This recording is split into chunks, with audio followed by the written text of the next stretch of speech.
Provinsi Kalimantan Timur memiliki prospek yang cerah untuk berkembang, terutama dengan adanya proyek pembangunan Ibu Kota Negara atau IKN di wilayah sekitarnya.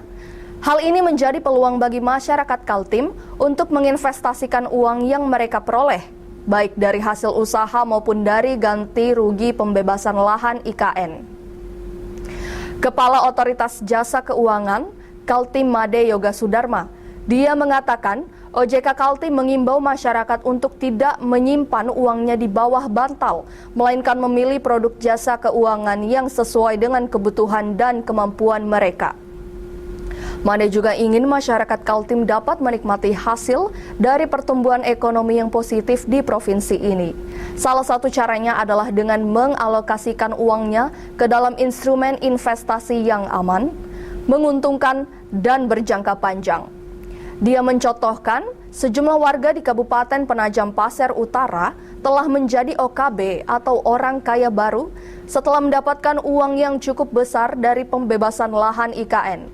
OJK Kaltim berencana akan memberikan edukasi dan sosialisasi kepada masyarakat agar mereka dapat memilih produk jasa keuangan yang lebih beragam, seperti saham, reksadana, obligasi, asuransi, dan lain-lain.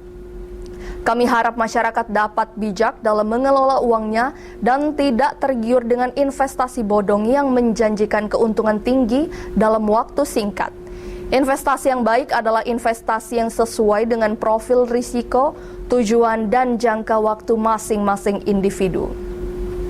Iya, memang IKN ini dampaknya cukup bagus ya untuk meningkatkan ke taraf hidup dari masyarakat kita yang ada di sekitar wilayah IKN.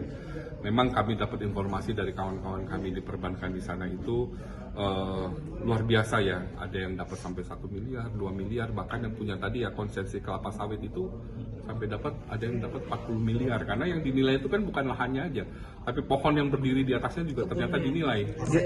Iya, tanaman tumbuhnya itu juga ikut dinilai. Jadi dalam jangka waktu dekat ya, kami harapkan kami bisa bekerja sama dengan industri jasa keuangan setempat yang ada di sana dan aparat-aparat juga yang ada di sana untuk bisa memberikan edukasi bagaimana mengelola keuangan yang pas ya, sehingga dana yang mereka dapatkan itu bisa dikelola secara lebih bijak lagi dan tidak terjerumus ke dalam praktek-praktek investasi yang bentuknya ilegal yang menawarkan return yang sangat luar biasa tapi tidak logis.